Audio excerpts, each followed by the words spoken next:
Oh, je suis pas content. Il y a Najat Vallaud-Belkacem, elle veut arrêter les gosses de 8 ans. Ouais, c'est Najat Vallaud-Belkacem. C'est la ministre de l'Éducation nationale. Elle a soutenu officiellement le directeur d'une école à Nice qui a envoyé au commissariat un enfant de 8 ans pour apologie du terrorisme. L'autre, il a entendu des conneries à la télé, il les a répétées et tout. Alors du coup, boum, au commissariat. On lui a posé la question, est-ce que tu sais ce que ça veut dire terrorisme? Il est resté et il a dit non, je ne sais pas. Et après, Najat, elle invite les parents à dénoncer au ministère leurs gamins quand ils ont des comportements à risque. Ah, la France, selon Najat, c'est spécial, hein? Allô? Oui, je suis bien au ministère de l'Intérieur?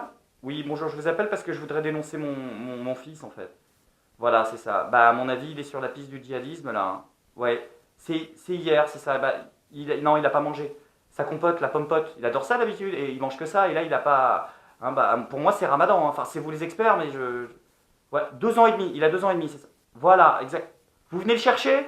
Très bien, je vous attends, hein, mais venez armé, hein. Ah oui, il a un bilboquet, donc très bien. Vite, hein, j'ai peur.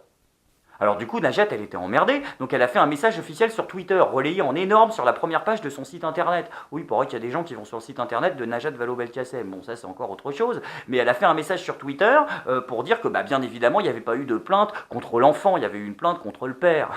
Non, sauf que le mec qui a rédigé, qui a signé le PV de sa main, il lui a répondu sur Twitter, dis donc. Et il lui a dit, mais vous mentez madame, c'est du mensonge d'État, vous racontez n'importe quoi, je l'ai signé de ma main le truc. Et il est soutenu dans sa démarche par le CCIF, le collectif contre l'islamophobie en France. Alors Najat, elle était emmerdée, donc elle a fait retirer le message sur son site internet et elle leur a répondu. Conspirationniste. Je l'ai écrit moi-même le PV, je fais ce qu'il y a dedans quand même. Oui, mais quand même. Merde. Quand même. Merde, quand même. Et pendant que Najat Vallaud-Belkacem, elle est occupée à faire arrêter les gosses, il y a Ségolène Royal qui essaie de lui faire concurrence dans la connerie. Ouais, je sais pas ce qu'elles ont, les bonnes femmes, en ce moment au gouvernement, elles deviennent complètement folles. Alors Ségolène Royal, elle s'est mis en tête un nouveau projet, un grand truc pour la France et tout, elle a décidé de sauver les violettes. Oui, les fleurs. Moi, je croyais que les socialistes, à la base, leur truc, c'était les roses. Non, Ségolène, c'est les violettes. Alors, le problème, il s'est passé dans les Alpes-Maritimes, parce qu'il y avait une route qui devait être construite pour relier le bled du coin à Rouen. Et le problème, c'est que la route, elle devait passer par un champ de violettes. Oh, ça niquait les violettes. Alors, du coup, Ségolène Royal, pour protéger les violettes, elle a dit non, on va faire un nouveau tracé. Et elle l'a validé. Sauf que sur le nouveau tracé, il y a plusieurs maisons. Donc là, elle était emmerdée, ils ont dit on va pas détruire des maisons et exproprier. Et si, elle a signé de sa main l'ordre d'expropriation des gens. Donc on va les foutre dehors pour sauver les violettes. Alors je sais que c'est joli les violettes, Ségo, comme disait Luis Mariano. L'amour est un bouquet de violettes.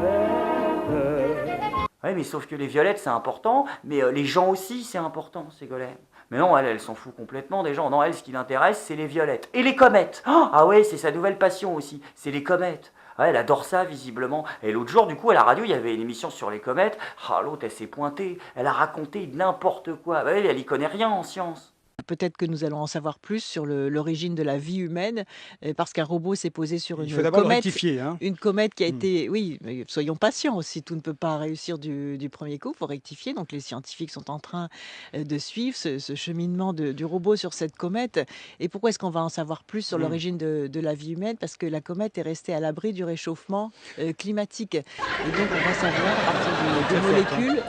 Mais oui, ça me passionne, c'est ma responsabilité. Vous savez que je prépare le sommet sur la planète. Ça ne veut rien dire, Ségolène, tu nous fous la honte là. Scientifiquement, c'est du caca.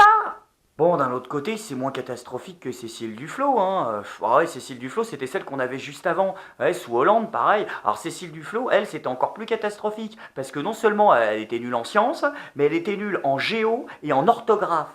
Vous pouvez dire aux Français ce soir qu'on peut, par exemple, en France, subir des radiations venant de cet accident nucléaire. On ne peut pas le savoir aujourd'hui. A priori, la probabilité en France métropolitaine, la probabilité est faible. On ne peut jamais savoir avec certitude. La météorologie fait que cet accident ayant survenu dans l'hémisphère sud, a priori, le système de vent reste dans l'hémisphère sud. Mais on ne peut pas en être certain. Je voudrais juste inviter, peut-être sans être agrégé de géographie, Cécile Duflot à regarder un globe terrestre, mais sauf erreur de ma part, il me semble que le Japon est dans l'hémisphère nord. Pourquoi on a que des nazes au ministère de l'écologie? Peut-être que vous choisissez pas, peut-être que vous avez que ça sous la main, mais à ce rythme-là, on va finir par rappeler Cohn-Bendit, hein. En même temps, Cohn-Bendit, il sait peut-être pas où est le Japon, et au moins, à mon avis, il sait où est la Thaïlande, hein, voire le Maroc. Et puis, s'il faut arrêter les enfants de 8 ans, lui... Ah il s'y connaît en enfant de 8 ans, lui. Peut-être que du coup, on peut virer Sego et Najat et foutre Cohn-Bendit. Voilà. Vous voyez, quand on veut trouver des solutions, il suffit de chercher un peu, et puis ça tombe sous le sens, hein. Bon, après, pour les défendre un petit peu, c'est vrai qu'au ministère de l'écologie, même s'ils y connaissent rien, au moins, ils aiment la terre. Ah oui, la terre. Oh là là, ils adorent ça, c'est leur passion. Ils aiment tellement ça, la terre, qu'ils vont toutes nous les confisquer, dis donc. Et pour ça, ils ont créé un nouvel impôt, une nouvelle taxe. C'est après la taxe sur les cabanes, ils ont fait encore plus fort. Asseyez-vous, je vous préviens, ils vont créer un impôt sur la terre. Le gouvernement français ne s'est pas vanté de sa dernière invention, bien au contraire, l'information est passée en catimini. Il faut dire que la dernière trouvaille de l'actuel gouvernement est une bombe. Quelle est donc cette trouvaille ? Vous êtes propriétaire de quelques centaines ou de quelques milliers de mètres carrés de terrain constructible. L'État vous demandera de payer 5 € par mètre carré en 2015-2016. L'impôt passera à 10 € par mètre carré de terre constructible l'année suivante. Il y a des gens, ils ont reçu leur nouvelle feuille d'impôt, leur taxe foncière, ils ont eu 4000% d'augmentation. C'est pas une blague. L'année dernière, nous payions 27 € et cette année, on paye 3 396 €. L'année dernière, 347 €, cette année, 7 116. Je payais 1 260, cette année 15 185. On prend par exemple la taxe foncière ou la taxe de l'habitation. On nous donnait des normes imposables, mais c'était la commune, c'était le maire avec son conseil municipal qui en définissait le taux. Aujourd'hui, c'est fini. Aujourd'hui, c'est l'État qui en définit le taux et il demande au maire de l'appliquer. Parce qu'aujourd'hui, c'est à nous à déclarer les gens, à dénoncer les personnes susceptibles d'être imposables. Dénoncer, ça veut dire que, clairement, on vous demande de faire de la délation. Ouais. Ça signifie... on me demande d'appliquer la loi. Un maire doit gérer sa commune en tant que bon père de famille. On est là pour que tout se passe bien, dans le meilleur des mondes. On est là pour que les gens vivent bien ensemble. Il est évident que le maire qui va venir pour déclarer quelque chose qui va faire taxer un terrain, c'est évident qu'on est dans un système de délation. Donc je vais reprendre votre terme, puisqu'on est là-dedans. Et nous, on est très mal à l'aise avec ça parce que c'est pas notre rôle.